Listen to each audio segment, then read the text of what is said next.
Hey, this is Meridith Elliott Powell, and you know what time it is. It is time for Thrive, that show where we dive into the strategies, discuss the steps, everything that you need to know to make all of this uncertainty start working for you. And today, I've got a very special guest, Jessica Fiakovich, who is the founder of the Exit Factor. Now sit down because you are really going to want to pay attention to this because we're going to talk about scaling. We're going to talk about growth, and we're going to talk about how you build that business to a level where you can walk into the sunshine and just do what you want to do for the rest of your life.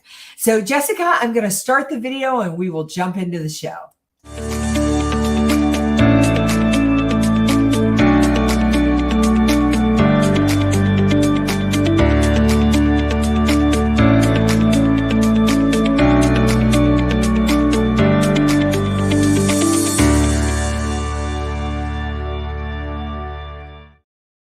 All right, welcome back to Thrive. Today we're going to talk about scaling, growing, and if you are so lucky, actually being able to exit your organization. And my guest today again is Jessica Fiakovich, who is the founder of the Exit Factor. Welcome to the show, Jessica. Thank you so much, Meredith. I'm really happy to be here. So, I was reading your website and you've got a really impressive background. Give our audience a little bit of understanding of who you are, what you do, and how you scaled your own business and founded the Exit Factor. Yeah, well, I appreciate it. So I'm the entrepreneur that I never thought I would be. I was my grandparents, my great grandparents, everyone previous to my dad was an entrepreneur. But because of various failures, my dad didn't believe in owning your own business. He thought it was a risky path. So I was born and raised to go into a very safe career. And that worked out really well for me until about 2008. Right. And I was working for a real estate developer in 2008 that was funded by Lehman Brothers. So we all know how that story ends. What a perfect storm, right? Exactly. Right. And at that point, really, I found that the safest path for me was to start my own business. Contrary to how I was raised, I really believed that controlling my own future was how I was going to protect my future. So my husband and I founded our first company. It was a luxury wine retailer. We sold wine anywhere from $500 a bottle up to $25,000 a bottle. Wow. It was an interesting career. We built that company over 3 years, but my husband and I both came from professional B2B services. That was kind of what I call our early life crisis, right? So 3 years into that, we sold that company.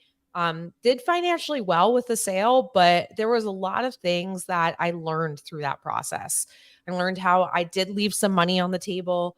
I learned how I didn't protect the brand and the legacy of what I built. That first company is no longer in business because of some things we didn't do to transition it right to the right buyer. And I learned that I could have done a lot of this in advance and done better by the company and by myself. So after that sale of that company, that was just about 11 years ago, I entered the mergers and acquisition space, specifically helping business owners and the small to mid-sized market get ready for sale and eventually sell their companies. To date, my husband and I have been involved in over 850 different business sales. And we've continued to build and grow our own companies. Currently, we own about 4 different companies in different spaces, all servicing the M&A market. So let me ask you this. When you started, so there you are, you're an entrepreneur. And I think that I sort of feel like being an entrepreneur is something that everybody should do because you really just don't understand business until you become an entrepreneur. Did you know you were going to sell that first business? The funny thing is that, yeah, I did. I mean, we started the company when I was 25. It was called Decanted. So I always say, I never envisioned myself selling wine for the rest of my, hopefully 75 more years at Decanted. So intuitively, I know I knew I was going to exit the business. I knew I was going to sell, but I didn't do anything to prepare for that fact. Right. Yeah. So, all right. So there you are, and you figure out on the back end that, you left some money on the table. You didn't really protect the brand.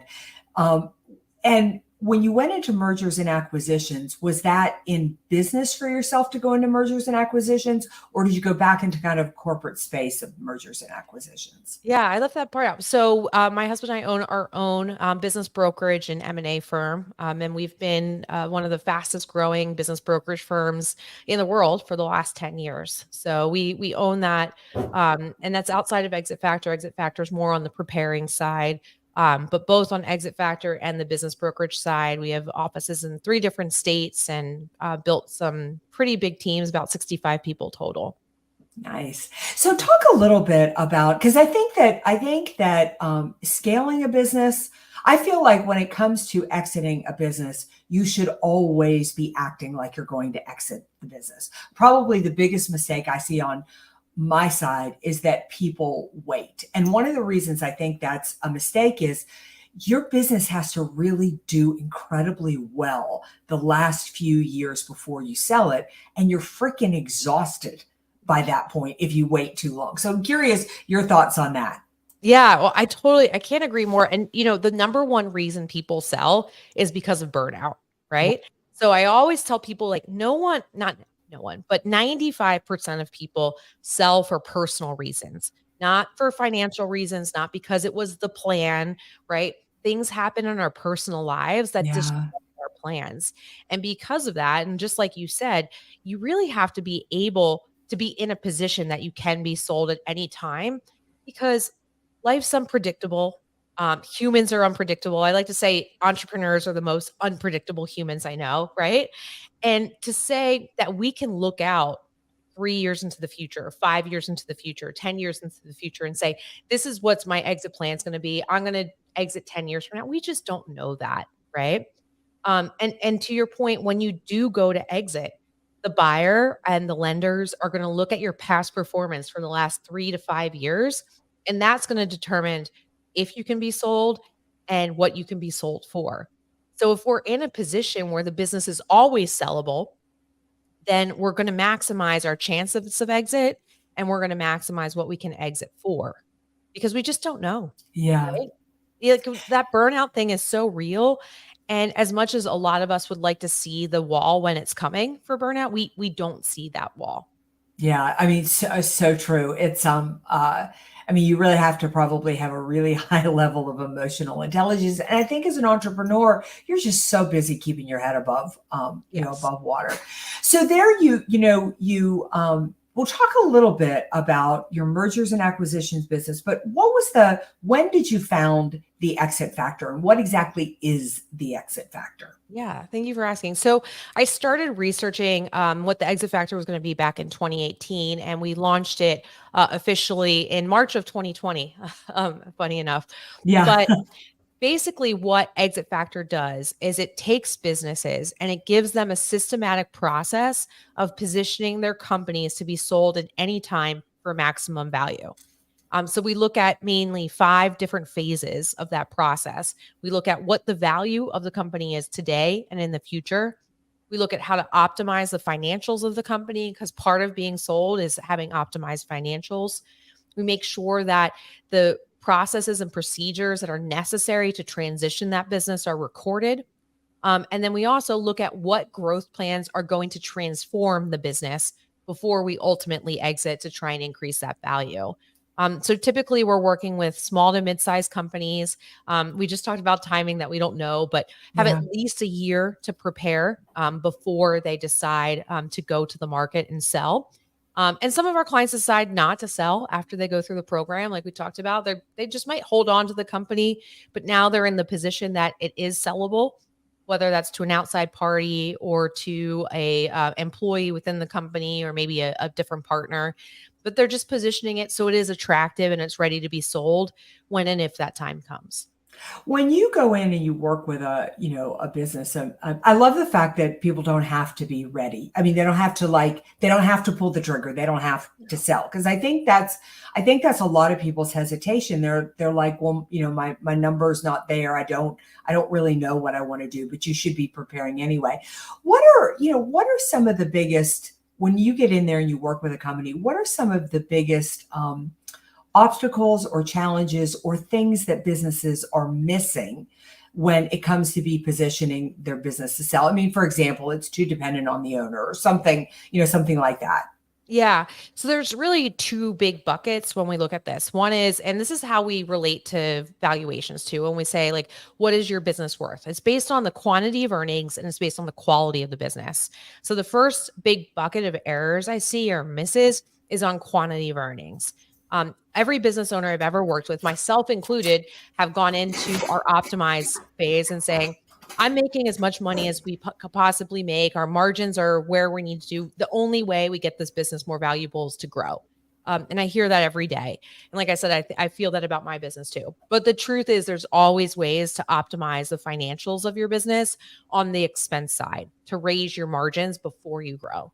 So that's the one big miss they see a lot of owners making. On the qualitative side, yes, like Meridith, you're so right. You hear a lot about you should be working on the business and not in the business, that business can't be dependent on you, things like that. But the big miss is the truth is when we're running our businesses, there's still going to be things that are dependent on us as owners that we're still doing and working in the business. But the big miss is we don't document what we're doing and how we're doing it. We leave it in our heads. And that causes two big problems. One, it doesn't enable us to take some time off, right? Yeah. So even if we wanted to just disappear for 2 weeks and reset and avoid burnout, we're not documenting and training and delegating what we do so that we have dual coverage in our roles. And then the second area is if the business does need to be transitioned, it's not just dependent on us, but it's dependent on our brains staying around. So then things happen that if the business is sold, the owners end up signing a 1 to 5 year employment contract because there's so much risk of them going away. So Yeah. yes, we need to take a step and be out of the business or you hear owner absentee, but really the first stage in that process is just documenting what our role as an owner is and start cross-training some of our employees on some of the things that we do. That's the first step that a lot of people miss. They feel like they have to hire a replacement where there's a simple like toe in the water step that you can do before you go down the whole path of hiring a president or something like that. I'm so interested in the signing the employment contract and hanging around. Does that work most often? Because I always wonder for my husband sold his dental practice and I think he got fired in 6 months and he deserved. I mean, when he came home and told me, I said I wouldn't have lasted. I would have fired you in 30 days because he was so used to being the entrepreneur and the one running that he didn't move into that role easily at all. Yeah. I'll say it can work. Like it Mhm. can work where an owner stays on, but there's two big ifs. One is that if you've been an entrepreneur for more than say, God, 24 months, Mhm. probably not going to work, right? Because Yeah. you've been your boss, especially if you've been an entrepreneur for 10 years, 20 years, your entire career.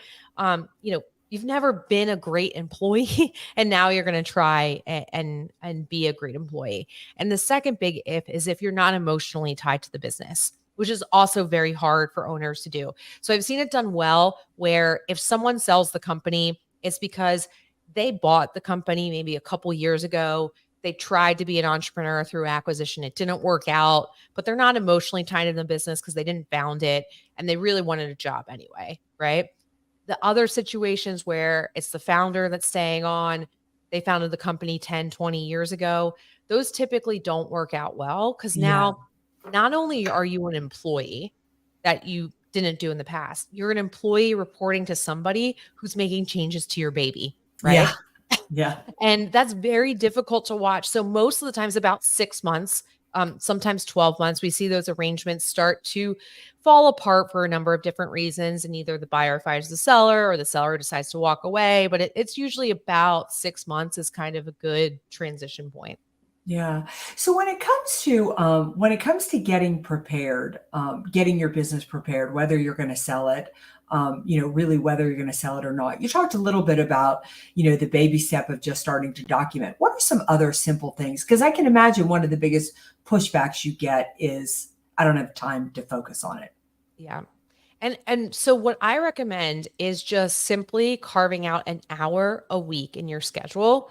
And I call it strategic thinking time. So it's not necessarily about preparing to sell the business, but it's taking a step back and strategically thinking about the long-term strategy of your business, right? And there's three different areas that you're going to want to focus on during that time. So we touched a little bit on the quantitative side. So that one is the financials, right?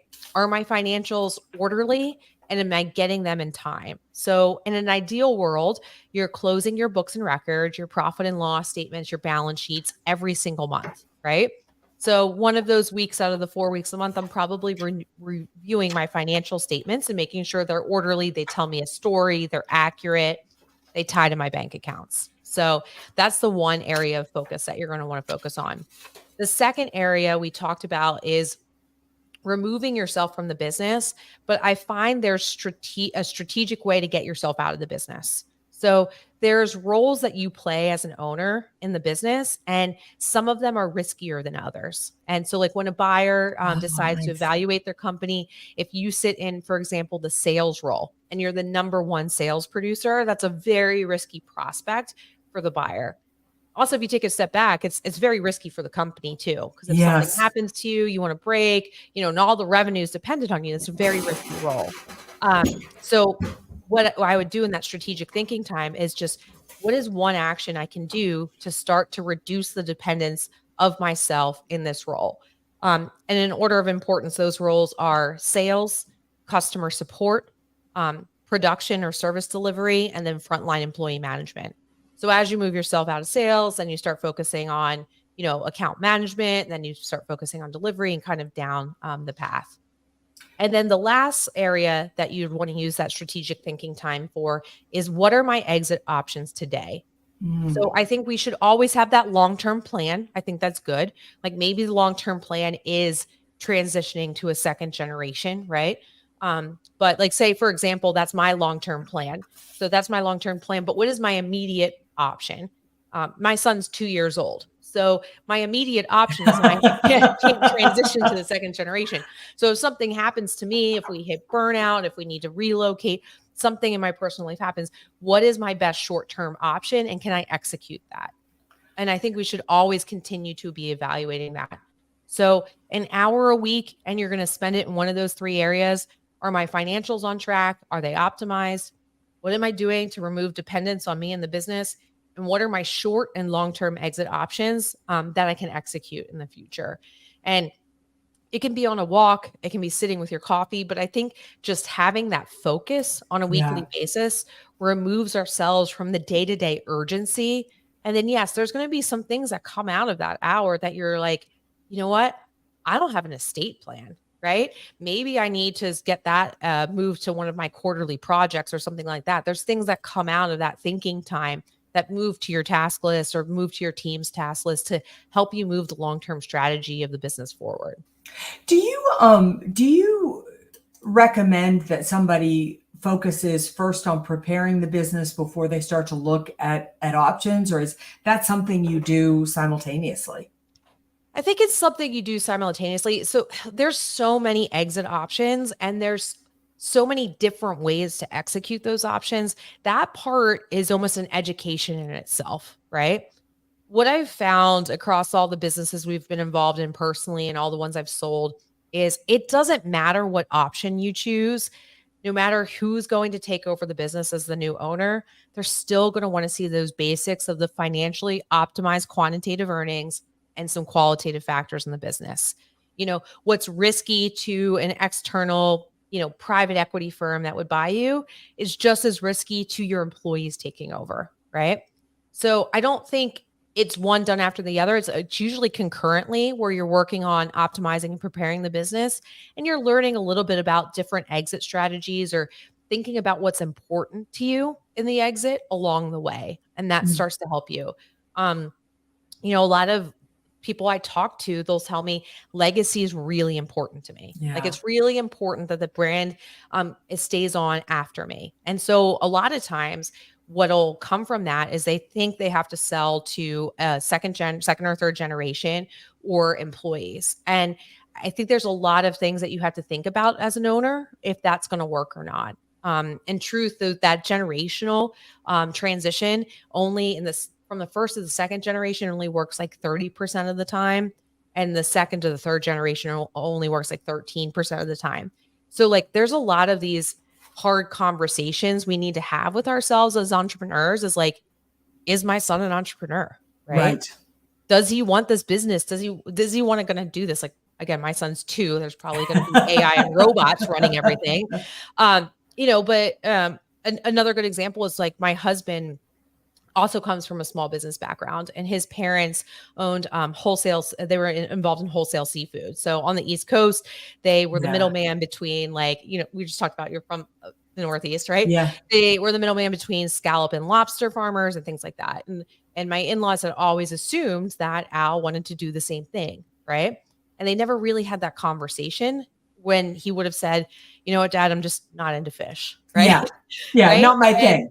Not my thing. And so I think this option analysis is happening alongside. Like, our core focus as business owners is, let's get the business prepared so it can transition no matter what option we execute. Mm-hmm. But let's inform ourselves, let's educate ourselves, let's have some really deep conversations with ourselves of what's important to us and what's going to be best for the business in the future in terms of an option. Yeah, when it comes to the future of a business, I think it is the ultimate uncertainty, right? I mean, as you said, it's, it could be just when a point you burn out. It could be a point when something changes, in your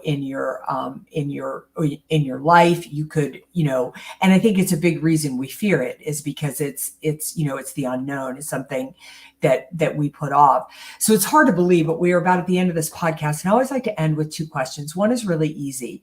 And that is, how do people get a hold of you? How do they find out more about the Exit Factor, which I think is so important to start to, because you have time now. You're asking for an hour a week. That isn't that much to really start to think about what you're going to do going forward. The second is, as it relates to uncertainty, and whether it just be the uncertainty of today, what is the biggest piece of advice you have for business owners today? You can answer that any way you want to. All right. Well, I appreciate the question. So you can find me at our website. It's just exitfactor.com. I'm also active on social media, specifically LinkedIn and Instagram, at Jessica Fiakovich. Even if you spell it wrong, it'll still come up. There's only one in the world. I'll steal a piece of advice on uncertainty from someone, a lot of people who've told me this. And I think when it comes to uncertainty, we cannot control our futures, but we can control how we prepare and react to events that happen in the future. And that would be my biggest piece of advice.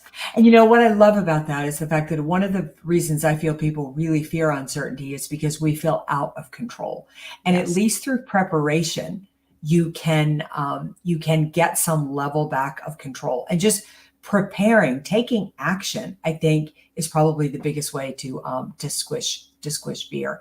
Well, I've got to say, I think you're taking on one of the biggest challenges for business today, and providing really good information, that there isn't a lot of information in the space. Most business owners that I talk to wait too long. So really want to thank you for joining us today. And I really want to encourage our listeners to follow Jessica, to follow her work, to check out the Exit Factor, and do the work that you can do now to really get prepared to, turn all of this uncertainty into your greatest competitive advantage. We'll see you next week for another show, another guest, and another opportunity to start to control the changes coming in the marketplace, rather than allowing all this change to control you.